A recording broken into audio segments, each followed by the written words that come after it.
दोस्तों, आज हम यूपीएससी 2024 का परसेंटेज का क्वेश्चन सॉल्व करेंगे।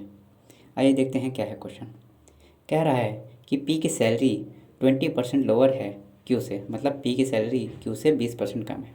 इसी तरह क्यू की सैलरी आर से 20% कम है। तो बताइए कि आर की सैलरी पी से कितनी ज़्यादा है। आइए इसको सॉल्व करते हैं। मान लीजिए पी क्यू आर 3 लोग हैं, जिनमें से आर की सैलरी हम 100 मान लेते हैं। 100 क्यों मान लेते हैं? 100 का किस परसेंटेज निकालना बहुत आसान होता है। जैसे 100 का 1% 1, 100 का 2% 2, 100 का 10% 10, 20% 20।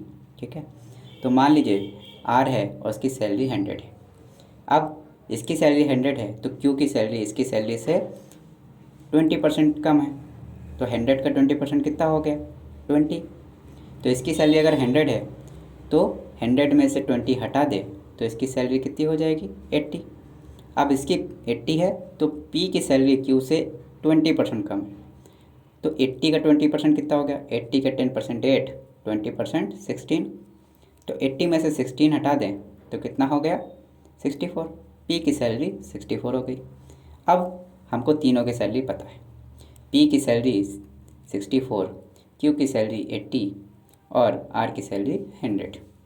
अब हमसे पूछ रहा है कि आर की सैलरी पी की सैलरी से कितनी ज़्यादा है, उसका परसेंटेज बताइए। तो सबसे पहले हम टोटल सैलरी पी की देख लेंगे कितनी है? 64। अब कितनी आर की सैलरी उससे ज़्यादा है, तो हम आर की सैलरी में से इसकी सैलरी माइनस करते हैं। कितना आ जाएगा? 36। कितने में? 64 में। परसेंटेज निकालने का क्या करना है? इंटू 100। अब हम इसको सॉल्व कर लें तो हमारा आंसर क्या मिल जाएगा हमको? 56.25%।